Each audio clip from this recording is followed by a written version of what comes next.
simptomat e helmimit nga gazi janë hospitalizuar në klinikën për toksikologji në Shkup, janë në gjendje shëndetësore stabile, ndërsa 8 nga gjysej 14 janë lëshuar nga klinika gjatë natës. Kemi disa rezultate të caktuara të cilat të gjithë janë absolutisht në kufirin e vlerave referente ose negative. Presim akoma rezultate nga analiza toksikologjike dhe prandaj nuk mundemi të themi të shkojnë në shtëpi, por në ndërkohë pacientët vetë shkojnë me nënshkrim. 6 pacientë të cilët kanë mbetur gjithashtu janë në gjendje të mirë dhe me padurim presin të shkojnë, deklaroi Dr. Andon Çibishev, drejtori i klinikës për toksikologji.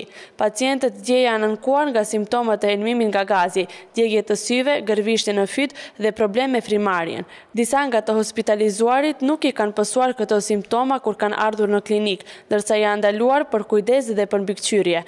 Duhet të përcaktohet nëse helmimi është nga gazi.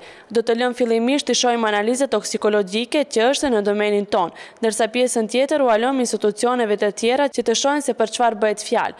Për ne më e rëndësishme është që pacientët të jenë mirë, të mos kemi përkeqësime dhe persona të cilët rrezikojnë jetën, tha Dr. Çibishiev.